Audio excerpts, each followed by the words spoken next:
Welcome to our final session of Congress 101 Bootcamp. Today we're going to be focusing on navigating congressional appropriations, a topic that I wasn't familiar with till a few months ago. Um, Before we kick things off, we'd like to just do a brief introduction for those of you who may be joining for the first time. Anna Stephanie, Executive Director of famtech.org. We like to do these types of events, these multiple series, to help you get access to new markets, new ways of thinking about how policy partnerships intersect to help you grow your business. We like to also kick off by introducing yourself in the chat, if you don't mind, just so people know who are here, just your name, where you're located, if you feel comfortable. We'll also be asking you, you can feel free to put questions in the chat, and we'll also open it up for discussion later on. Um, Heads up, some exciting events happening on February 12th. We'll be joined by Carolyn Emmer de Albuquerque Green from Oxford University Center for AI and Ethics. They have a focus on care that I think will be really timely and topical. Also, check out our newsletter this week where we're looking at that intersection of AI and ethics. We'll be hosting our next in-person event in New York on February 24th. Please RSVP for that. We'll put the link in the chat shortly. And then if you're headed to Transform, we'll be at Transform both Monday evening at the kickoff reception and Tuesday during the lunch. So look forward to seeing you there. All right. Without further ado, I'll hand it over to Adriianna Lagorio, who has done a fantastic job with these sessions. If you've missed the sessions, we'll have a playlist in YouTube available for you.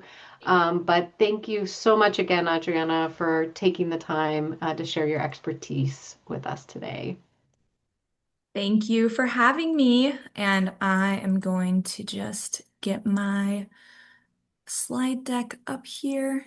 And I'll stop sharing. Perfect. All right, we will switch off. All righty.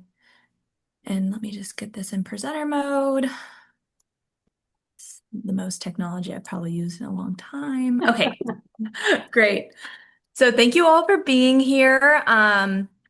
If this is your first training, that is okay. We also have two other trainings before this, so I highly recommend you look at that. And today we're going to be focusing on the federal appropriations process, which I call the best kept secret in Congress.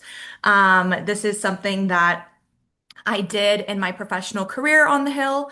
And so this is something I'm very passionate about and very biased. If you ask me what is the best process and what's the best, thing to do in Congress, I will tell you it's appropriations.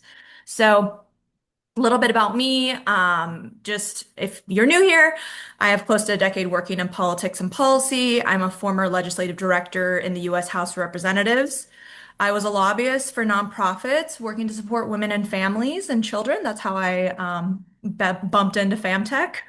And then I have helped create or fund various multi-million-dollar initiatives in the federal government.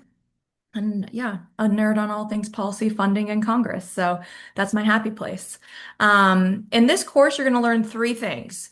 You're going to learn Federal Appropriations 101, how the process works, and why it's important, an important tool for policymaking and advocacy. And the one thing I want to preface this with is that this course, as I was designing this training, this course, I was like, oh my goodness, I probably need 3 courses to explain this process to people. So this is going to be your 10,000-foot view of, if someone stops you on the street, you can tell them what federal appropriations are and kind of how to get from A to Z. But I just want to preface it. If it feels like, we're just scraping the surface, we are, because it's a very intense, lengthy process. But this is gonna get you what you need to get started. So let's do some connection before we get into the content. So, anyone can jump in here, and I'm excited to see what people say. If you had $1 million check, what would you spend it on? Um, I'll just go to break the ice. I'd pay off my student loan debt. That would be the first chunk. And then I would probably invest a portion of it, and then the other portion of it, I'd buy a house or buy something, for my family to live in. So I live in San Francisco though, so I'd probably need to Yeah, I probably would need to go somewhere else to buy a house because a million is not going to go far here. But anyone else, if just like you opened your mailbox and there was $1 million check, what would you do with it? Or what would you think about doing with it? I know what I would do. Go for it. My husband says that I even tip the the person at the grocery store. I'm very generous. He's like, he would give away all of our money. I would probably donate it to like a nonprofit for single moms who are pursuing higher education. I love that. It's Yep. way more uh better than I guess more yeah, great than what I would do, but I think that's a really good one. Anyone else? Anyone else have something on their mind?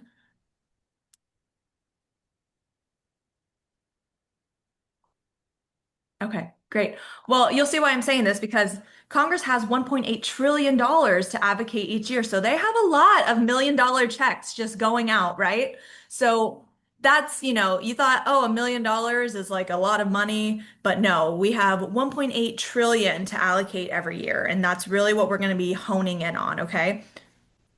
So, part one, Appropriations 101. What are we doing? I have a Congress 101 course that I designed. So, I'm going to pull some of those concepts just to kind of get everyone a little grounded on what Congress actually does. And no, it is not fight and yell at each other and hit each other with their canes. Okay. So, the first thing that Congress does is it authorizes, right? So, if you hear someone throw around authorization or authorizing or is this program authorized? All that means is has this passed into law? So authorizing is passing laws. Oversight, overseeing agencies. Is this agency doing what we asked it to do? Are they going rogue?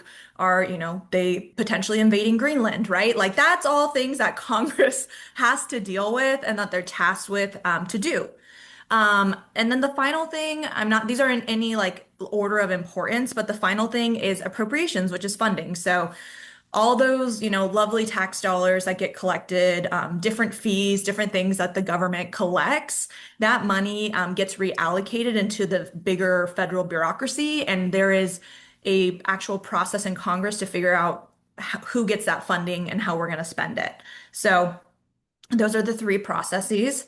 And what gives Congress the power to spend your money, all of our money? That's right. It's the Constitution, This is a good trivia question, probably. If anyone's, doing trivia, it's like the no money shall be drawn from the Treasury, Article 1, Section 9, Clause 7. So a little bit nerdy, but that is really just, why we're able to engage in this process every year and why you're probably seeing, if you've been paying attention to recent news, why there's a lot of fights between Congress and the executive branch about who gets to spend money, who gets to say how to spend money.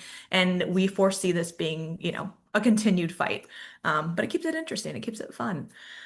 So the next thing this is really tiny. I was trying to make it big, but all I'll say is this is kind of gonna put this in perspective for you. So like I told you, authorizations mean that something becomes law, right? So you're passing a law. So if we went into the text, and this is specifically for the maternal mental health hotline that I'm going to talk about, that I helped create when I worked in Congress, is this basically says the maternal mental health hotline is authorized in law and it is allowed to have up to $10 million for each fiscal year 2023 to 2028, right? So, okay, maternal mental health hotline, it's in law, it's passed, it can exist, and it's authorized. Does this mean that the maternal mental health hotline has $10 million? Anyone? You can probably tell by my sarcasm. No, it has $0. So the authorizers or the committees, right, that helped get this bill passed, they'll say like, yes, you can have a maternal mental health hotline. Okay, great, we got it. We got the program. But but you got to get money for it. And we're not just going to give you money, so that's where we talk about the appropriations process. So I got this passed into law. Congress said I can do it. We're going to do it with the agency, but oh, I got to get money. And that's what you heard Jamie talking about last time.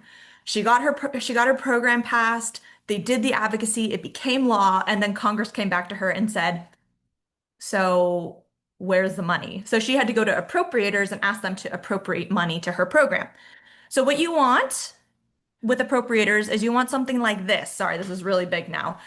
Maternal Mental Health Hotline. The committee includes $8 million for the Maternal Mental Health Hotline. Ya la la la la la la. Okay, so there you go. You went from $0 to you convinced appropriators in their annual process to give your program money, right? So that's a little technical, but I just wanted to show you the difference between an authorization and an appropriation.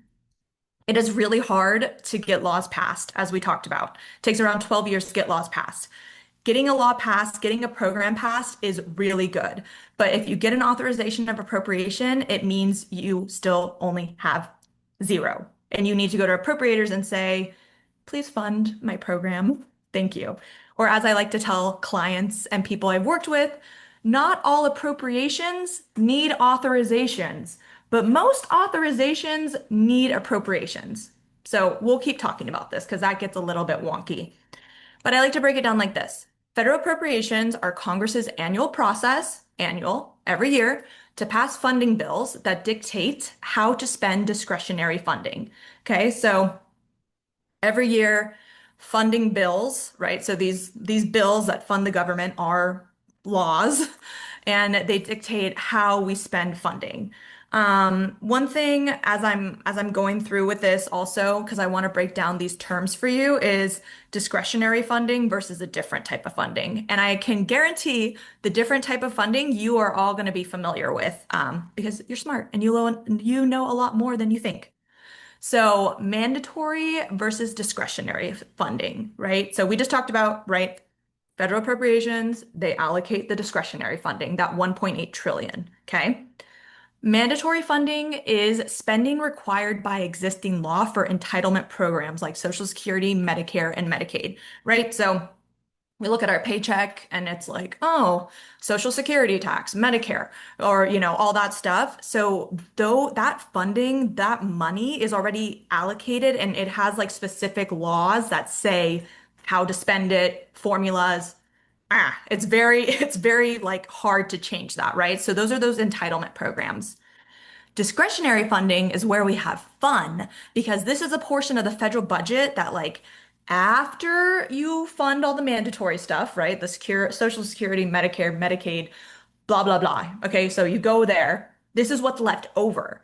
So that is what we mean when we're saying discretionary funding. It's the leftover funding that Congress gets to decide, okay, this is how much defense the Department of Defense gets. This is how much the Department of Health and Human Services gets. This is how much, right? So that's what we're talking about. And I say this in the most interesting way, but that is like the money that people have the ability to advocate for. They have the ability to say, hey, Congress, I think you should spend more on breastfeeding support for new moms, right? You have a voice in how Congress allocates that funding. Um, it's just money left over after all the mandatory funds are allocated. Woohoo. Okay. So shake it off. We got all that fun, verbatim stuff out of the way, right? But just the basics. These are the basics as we're learning about this federal funding process, mandatory discretionary, why Congress does this, but also just what's the 101, right? What's the basics? So it's overseen by two committees, the House Committee on Appropriations and the Senate Committee on Appropriations, right? So there's two committees that oversee this process.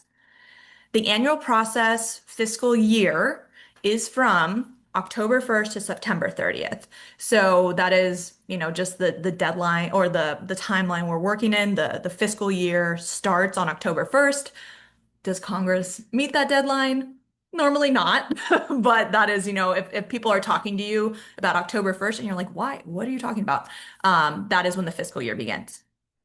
And then 12 funding bills and 12 subcommittees, right? So the federal government is humongous, and there are a lot of agencies, there's a lot of things going on. So the way we organize the federal government's funding process is we break it down into subcommittees, and all those subcommittees, and the House and the Senate, they're matching, right? They have the same subcommittees. They work on the budget and they work on the funding for those different agencies that fall under their jurisdiction. So this is not the prettiest slide, but just so you all can see the 12 subcommittees. Um, I kind of, I think some of these are pretty self-explanatory. Defense Subcommittee oversees the Department of Defense's budget. Agricultural Subcommittee oversees the Department of Agriculture. Labor, Health, and Human Services oversee the Labor Department, the Department of Health and Human Services, Department of Education, etc.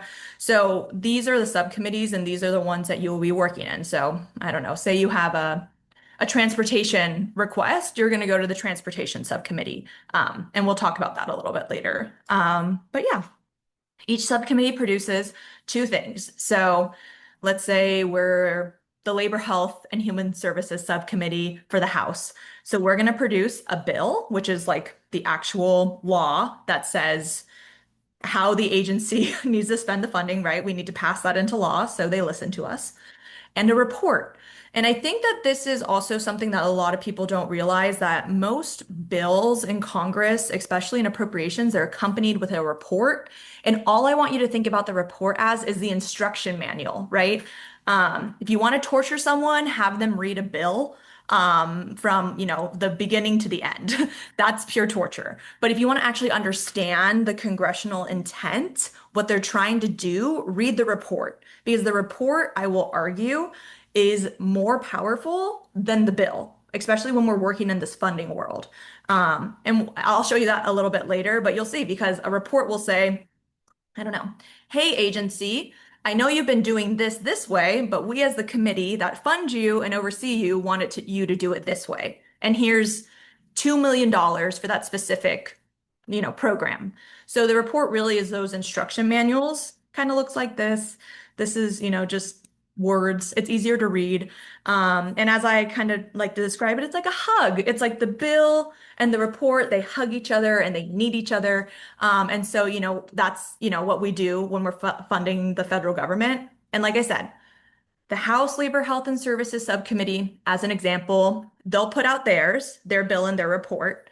The Senate Subcommittee for Labor, Health, and Human Services will put out their bill and report. And then, of course, there's going to be differences because the Senate and the House are different in how they navigate. And so they have to come together and say, okay, let's negotiate. And as they negotiate, then they get to one final bill and report. So again, just so you kind of understand how all these cooks in the kitchen are working. But okay, now we're gonna have some fun. So, does anyone know how these two photos are related?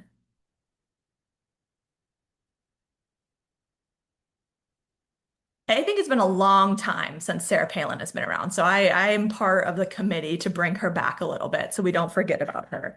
But yeah, does anyone know how these two photos are related? I wouldn't expect you to, but that's okay. If you do, it's going to be awesome. But yeah, or does someone want to throw it out there? I put bridge to nowhere. Yes. Yes. Oh my gosh. I love it. Okay. So the bridge to nowhere, it was a 398 million congressional earmark, which earmark, just think of it as designated funding for a specific project. That flopped. That didn't happen. That's why they called it the bridge to nowhere, because it never got completed. And I'm not blaming Sarah Palin. She was just the governor around this time. And so I just, that would be kind of she was an interesting person that I thought maybe folks would remember her governorship. So the reason I bring this up as someone who's very passionate about appropriations is because I want to level set and I want to make sure as we're going through this, you know what appropriations are not. So I think, I almost titled this training How to Get Money from Congress, but then I felt like that really minimized the actual strategy and advocacy and what goes into the federal appropriations process. So it's not free money from Congress. I'm so sorry, to make people sad, but it's not free money from Congress. It's not grants from Congress. Well, not technically. It can inform grant making processes. You can make like pilot programs, but it's not like they're going to say, oh, FamTech, you get $100 million grant, and they're going to write that into a bill, right? earmarks to do whatever you want with, right? So that's the clause. It's not, there's a whole process around if you want to get an earmark, who can get it, and they're very strict now after fiascos like the bridge to nowhere. So I like to just level set with people because I think appropriations is a different process than grants. I'm not a grant writer. I help people work in the federal government to have long-term policy strategy and advocacy. And so I think, it's just good so people know like, oh, this is like a long-term thing. Or, this is like something that I can navigate to really help me, move my cause forward and move my advocacy forward. And yeah, it can help you problem solve as well, but we'll get into that. Okay, so now that we did our yearly dose of Sarah Palin, let's talk about the process. So how do we get from A to Z, right? You're like, okay, great. I know what mandatory funding is. I know what discretionary funding is. I know who oversees this whole process, but what are the steps? How do I even go about this? So just, one more quiz that I wanted to throw in here. Does anyone know who said this quote? Don't mess with Big Sugar. He used a different word, but I had to make it, G-rated.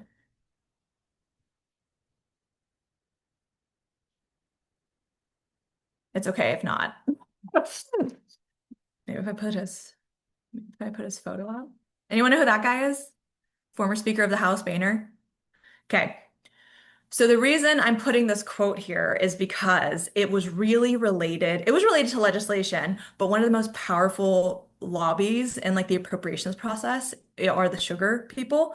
So all I'm saying is like from diapers to childcare to rockets to missiles to sugar beets, the appropriations process oversees a lot of these things, and there's a lot of interests that are coming to Capitol Hill. So people see the value in it. But how does Congress actually fund the government? And also now you know that John Boehner said that in case you're in like a trivia and someone says that to you. So how does Congress fund the government, right? How Congress funds it. So the president releases his annual budget request, which is shared with Congress. And so the president, like anyone, if you're kind of familiar with that process, it's just a wish list. It's like, President Trump, want to fund these agencies this way, right? So that's their kind of starting off of the process. Then the budget committee, which is a different committee than appropriations, but they write a federal budget and that has to be approved.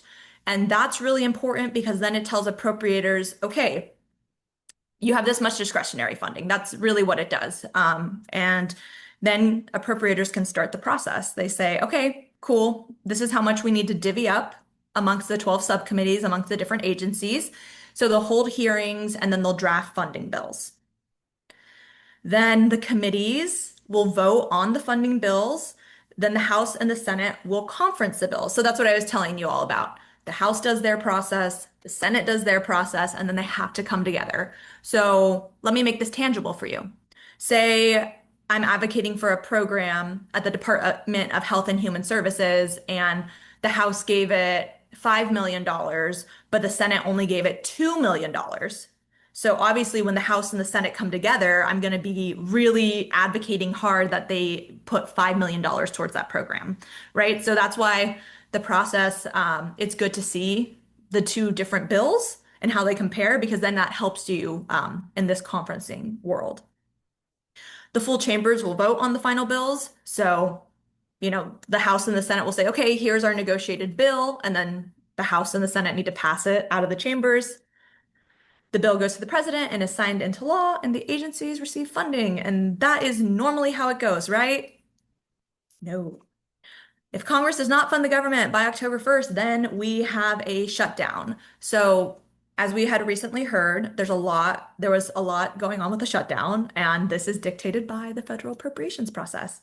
So, a shutdown, just really quick, is each year Congress needs to pass appropriations bills by September 30th for the October 1st deadline.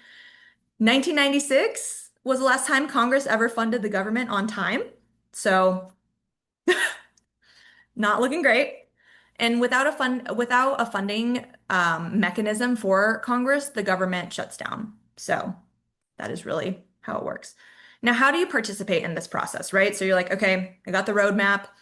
I know the process, but like I want to advocate for more funding for breastfeeding pumps, right? In Medicaid, I want to advocate for that. So how do I do that? So the first thing is you can make a request. So each member of the Appropriations Committee and even members not on the Appropriations Committee have a form. And each year you can make a request and say, please fund the hospital supporting breastfeeding program at HHS, and please give it $5 million. Like you can make that request as like you sitting in your living room in San Francisco. You can do that. Now there's a lot of strategy behind that, but that's okay. We can get there. So once you make those requests, then there's a lot of advocacy that surrounds the process, right? So you request to the members of the Appropriations Committee in the House and the Senate, you're like, please give me $5 million for this program. And they're like, okay, but why? So then you can start garnering support. You can start meeting with the offices. You can start bringing in constituents, right? There's a whole way to go about this. And there's ways to dip your toes in the water, but filling out a form, asking for money, or asking for language, we'll talk about language in a little bit, can really be impactful. And then unite. I think what I really felt this is like because FamTech is this, bringing all these minds together, you can really divide and conquer. You can unite around things and you can really move the needle. And yeah, it's not always, it doesn't always have to be, oh my gosh, we need like $100 million. It might just be like, we need $2 million for a pilot program, and that can be done. This is a long and arduous process, but it can yield great results. So I always like try to say that it's a long process, but it's quicker. Like 99% of the time, it's quicker than passing a law. So, so if that makes anyone feel better, it is way quicker than passing a law. So these are the types of requests that you can make. Just checking time. So two types of requests. There's a third, but it's like really technical and boring, so we're not going to go into that one, okay? So programmatic request, which is just funding. So as we were just talking about, FamTech is requesting that you fund the CCBG program at, I don't know, $500 million, right? So that's programmatic. You're requesting funding for a program. Cool. Please give $22 million to the domestic violence hotline, right? That's kind of what that request would look like. You would go to Republicans and Democrats on the committee and ask them to advocate for your request. And then report language request. These ones actually, like I said, the report for appropriators is more important at times than the actual law. The report language request can be funding or language. So we talked about, as you saw with the maternal mental health hotline, Congress will write in, the hotline gets $8 million. But I don't know, let's say, for example, an agency is being really shady, or you've been trying to advocate for something with the agency and they're like, no, we're not doing that, or, we're not like following what Congress intended us to do. You can write in the report language, agency people, like, we direct you to do XYZ and file a report within 180 days on the work you're doing to increase childcare availability in rural areas, for example. To me, even though funding is nice, that's actually powerful because now I know that that agency has to respond to Congress in 180 days and they're going to have to do something on this issue I've been maybe trying to get them to talk to me about for 2 years. So that's why I said it's not always just funding, it's also language. Or you could say something like the committee directs the National Institutes of Health to only serve chocolate ice cream, right? Like the committee can do that because they oversee the budget and the funding for the NIH. So why it's important and examples, this has been in all of our trainings. So I don't think I need to reiterate it, but just that, Congress oversees our taxpayer dollars. We elect the members of Congress. Whether you're sitting in California or Maine, you have a right to go to your member of Congress and say, I really want you to support more funding for childcare or more funding for women's health, right? Like you have, you have a voice and you have the ability to do this in the process. But what I wanted to do is show you just a few examples, building off of Jamie's case study last time. So you all can see kind of like, okay, this is, two examples, but it shows me how I could leverage and use this process to my advantage. Okay, so the maternal mental health and substance use disorder grants. So these were the grants that Jamie was talking about. They started at zero and then they got them passed into law, and Congress continues to fund them very strongly in the appropriations process. So these are awesome. They're great. And it became law in 2016.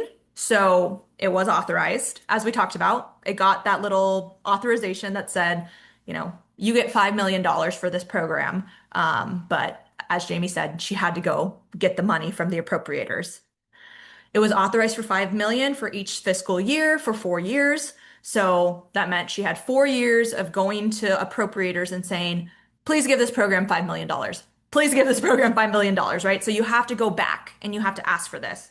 Um, and she received federal funding of $5 million in the appropriations process, right? So she passed the law, she got the program approved, she had to get the money. So she had to go to the appropriators and ask.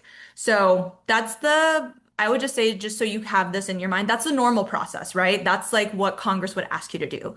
You might have people say, well, is this program authorized? And you're like, yes. Or you're like, no, but I'm going to convince you, why you should do this. So the next program is a maternal mental health hotline. I was on the Hill when we made this happen. I was the person on the Republican side of the aisle who made this happen. So I wanted to kind of show you how we went about that. So advocates, just like you, like FamTech, came to me and they were like, hey, women are dying at an alarming rate of substance use, overdose, and suicide. We think that the US needs a 24/7 voice and text support line for moms, no matter where they're at, and families. And we think we can do this in the appropriations process. It was not authorized, but the advocates said, we can do this, we can be creative. And that's one thing I love about the appropriations process is that if appropriators want to do it, they're going to do it. So we garnered enough support on the committee. We created the hotline, and then the appropriators liked the idea and gave the hotline funding of $3 million. So as I said, this is something that you don't always need an authorization for, and that's why a lot of organizations like appropriations because they can kind of skip that process. Make the authorizers upset, but it's okay because it happens all the time. And then later on, so later down the road, Congress passed a law that said, okay, yeah, we officially approve of a maternal mental health hotline. So I just wanted to show you those two vehicles from like passing a law to needing to get the funding to getting the funding versus going to appropriators with an idea. Like maybe you want to create a pilot program, right? You're like, I want to create a pilot program at HHS to increase childcare availability in rural areas. You don't always have to seek an authorization for that. So you might be like, appropriations, get funding, and then maybe later down the road, you're like, okay, we might need to actually pass this into law. But that's why a lot of folks like this process because it helps you get over that 12-year hurdle of getting legislation passed. And I think appropriations are about long-term policy change and using the federal infrastructure to achieve your policy goals. So if there's anything you saw here, it's really leveraging the process to help you achieve your policy goals and to get them across the finish line. And sometimes it's just to garner support. For example, I worked very heavily with on the issue of stillbirth, and I was working with a mom who had been advocating to the federal government for 10 years to care about stillbirth because the US has like one of the highest rates of stillbirth. And we said, you know what? We got legislation moving, but the legislation is not moving quick enough. And so we wrote some language into the appropriations bill and we created a stillbirth task force at NIH for like $1.5 million in like less than a year. So that's why sometimes in the appropriations process, if something's not moving, you can use it to, shake things loose, as, I would like to say. Final takeaways. The federal appropriations process is an annual process for Congress to fund the government. Each committee produces a report and a bill, and then the committees negotiate the differences. There are two types of requests, Programmatic, remember that's just asking for funding, and report language, that's really instructing the agency on what you want them to do. Each member of the Appropriations Committee has a personal form you need to fill out to make your request. The fiscal year starts on October 1st, and appropriations allows for optimal flexibility and advocacy. So, yeah, I want to leave time for questions because I think, like I said, this training really would be done in three parts just because of how, different the appropriations process is. Um, but that's my contact info. I will turn it back over to Anna, but yeah, that is the federal appropriations process. Amazing. Thank you, Adriana. We're getting great comments, people asking for the slides and recordings. So we know that is always an indicator of how useful the information is that you've put together. So just wanted to thank you. I have one question myself, but then I would really encourage you to take this time. We can stop the recording if you want to ask something specific, or we'll edit that out. We want to be conscious of that. But can you remind me again the amount of money that is appropriated every year? Was that a billion? 1.8 trillion. Oh, wait. Oh, my goodness. Yeah. Hmm. So yeah, it's after we fund all the things we need to fund as required by law, right? Social Hmm. Security, Medicare, Medicaid, those are important. Then Congress looks at what's left over, and that's the discretionary funding, and then they get to divvy that up. So that's what people are, I don't want to say fighting over, but that's what people are going after. And so the government is appropriating 1.8 trillion every year. Yeah, I mean, the number changes again, like depending on what comes in and what comes out, and that's Hmm. determined by the budget committee. But when I Hmm. looked at like a range, it said like Right. 1.6 to 1.8. Wow. Amazing. And thank you for making it real with all of the examples too. So please, if you have a specific question or what came to mind, um, oh, we got one question from Sana. If you want to come off mute, feel free, or I can read it if you're not in a place where you can come off mute. We'll assume that. So I'll read it. So the question is around the 5 million that was appropriated for, I think it was maternal mental health. Is that right? Hmm. Hmm. Jamie, who had joined us last week, and Sana, please check out those recordings. That was great. Um, how long did that take to get to appropriations? Ooh, so Or I think, well, I'm trying to think of when Jamie started because right. I met Jamie like midway in her journey on Okay. with Capitol Hill. But the appropriations process, I mean, I think, or the process of like getting the authorization to like getting it approved and then needing approves, I would say Hmm. like it probably, and I can confirm with her, it probably took her like 2 to 3 years. Okay. Um, and again, we were saying like how how normally it takes about 12 years to get a law passed.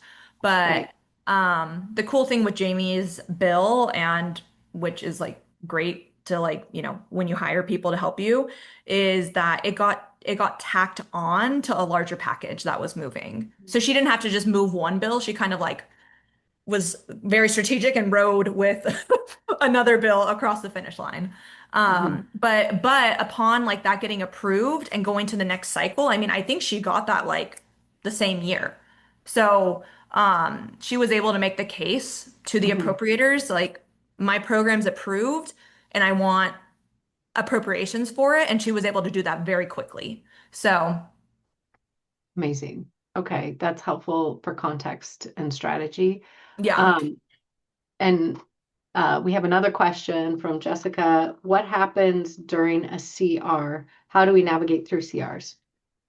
Oh, well, we're currently in a CR for, I think, six of the appropriations bills right now, almost. Can you Uh, e- elaborate a little bit on that?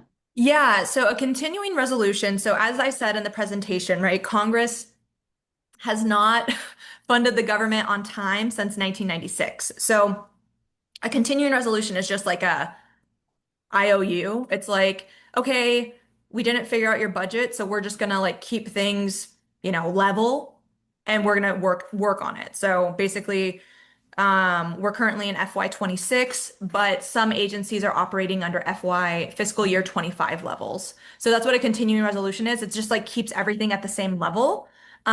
It keeps the agencies funded, but it's like while Congress is working out the next year's budget. So when you're navigating through a continuing resolution, I mean, there's really kind of like the beginning, the middle, and the end, right? So at the beginning of the process, say Congress is like, hey, we need like a 2-month continuing resolution.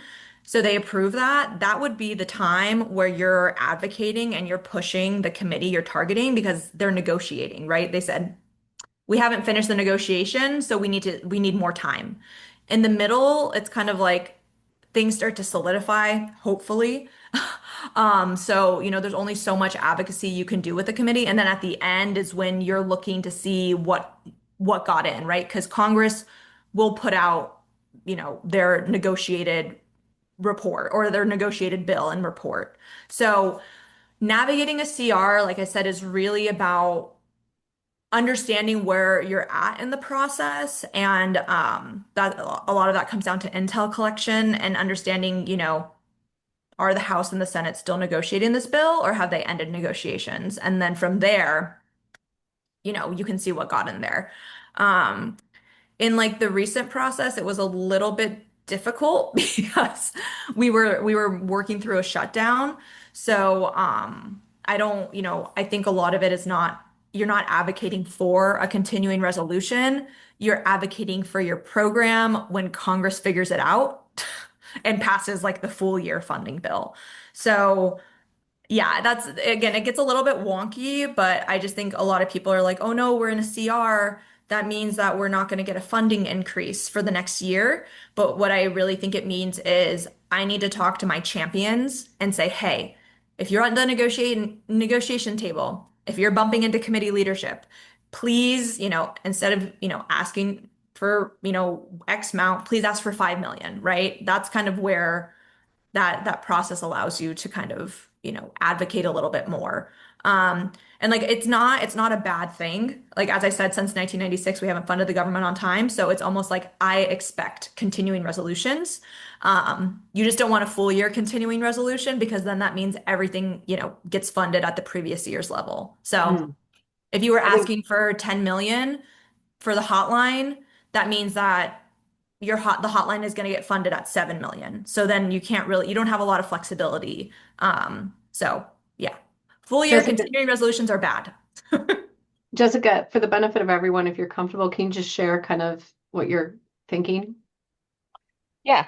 Um, so I think if for example you are a budget line item, a new budget item line item for 2026, but obviously we're still on a continuing resolution.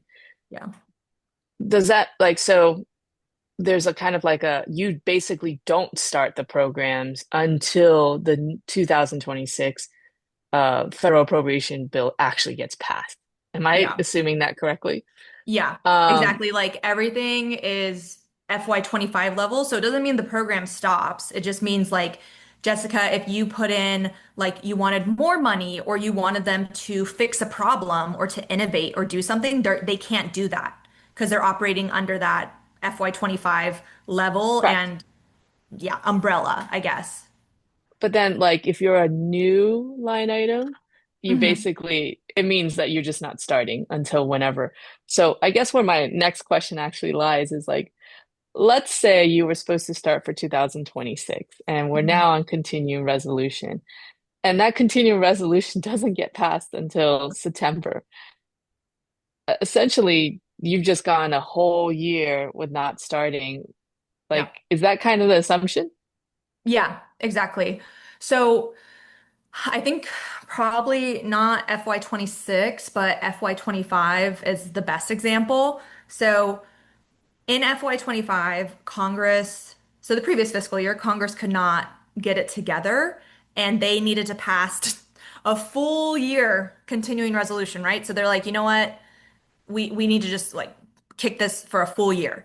If you were a new program, like you said, if you were a line item, if you were like a pilot, whatever, you don't start. Like you don't because you're operating under that previous year. So the agencies are taking the recommendations, the advice, et cetera, from that previous year.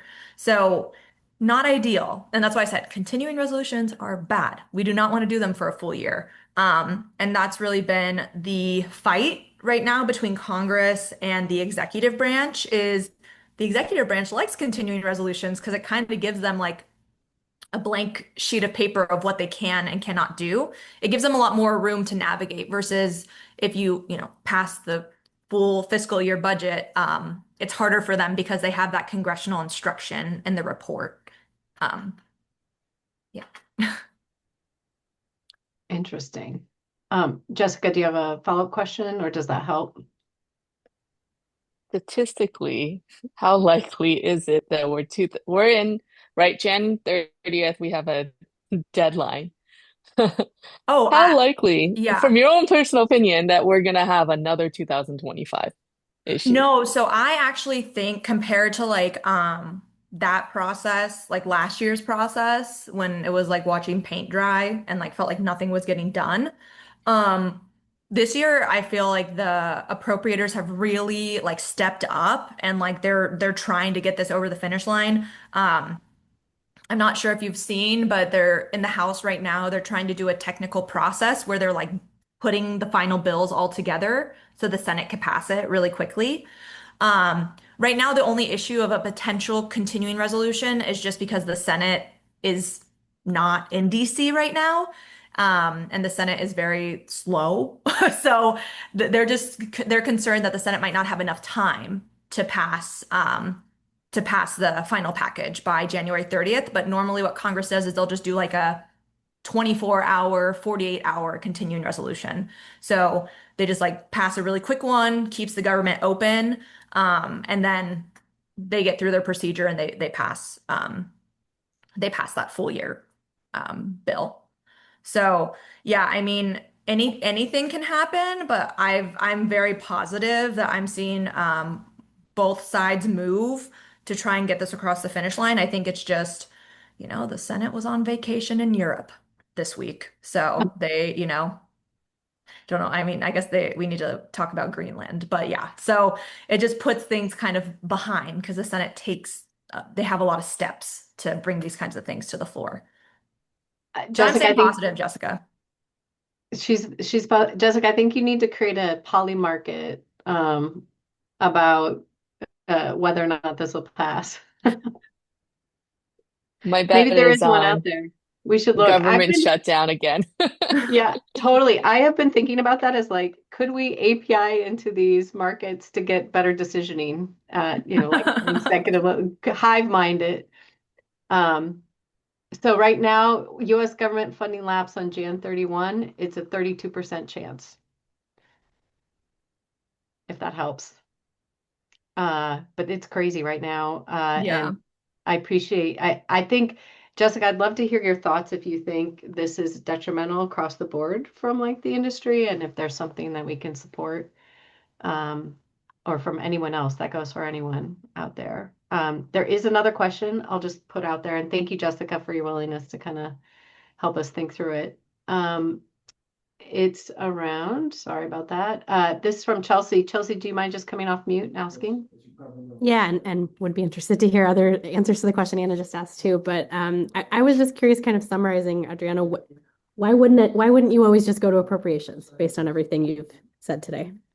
Well, let me tell you, when I was advising clients, I would always advise clients against authorization bills, just because I was raised by appropriators.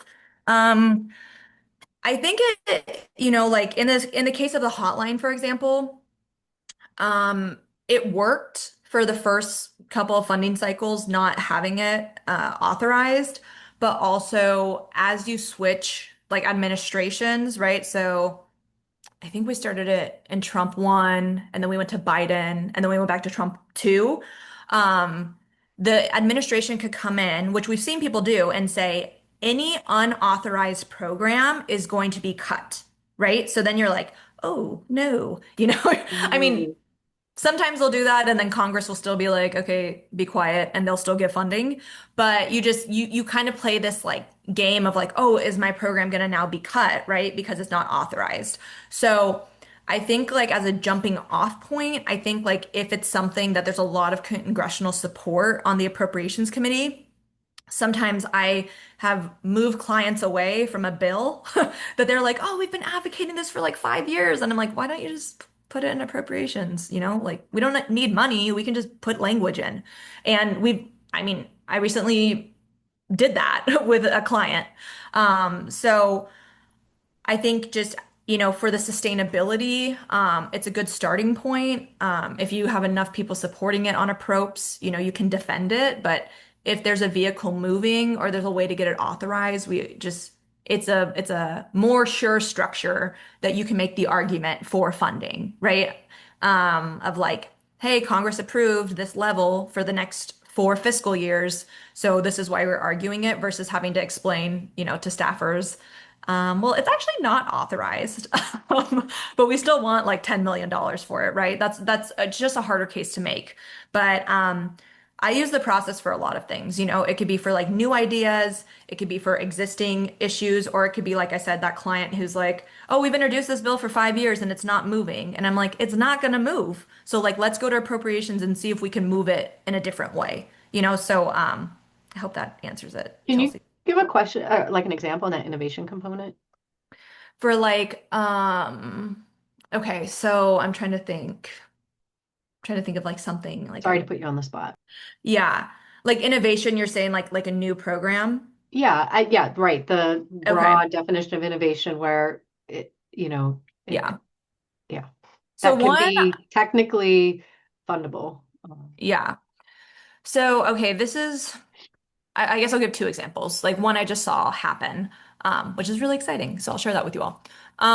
So there was a program that was trying to provide infant supply kits to new moms around the United States.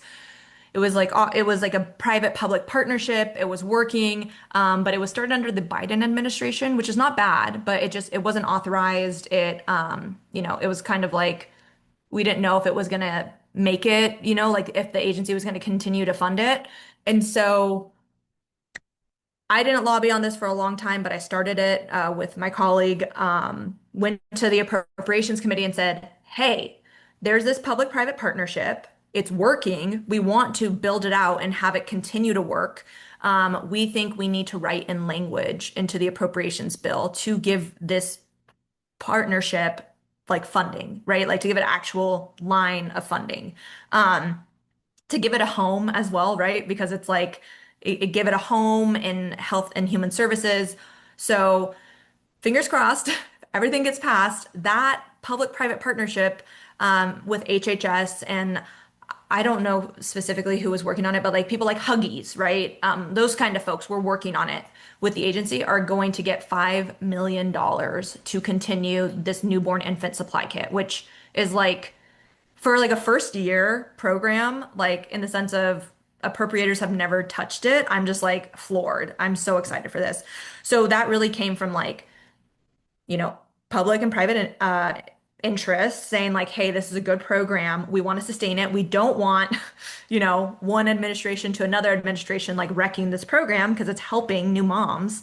And they were able to go to appropriators and say, will you give us $5 million for this? And they did. They did. Like, and so I think that was like a really, I mean, it was already happening, but I felt like that was really innovative because it hadn't been included before in an appropriations bill. And it's like I said, it's not easy to like first year walking into appropriators being like, will you give me $5 million?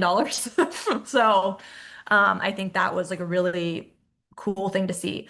And then like I think another thing, I'm trying to think of like another example Or for is there like innovation. a sweet spot for initiatives that um, are right-sized for the appropriations process, where it's like, yes, there's this, or is it that wide and possible, and it's how you frame it that it kind of can be anything?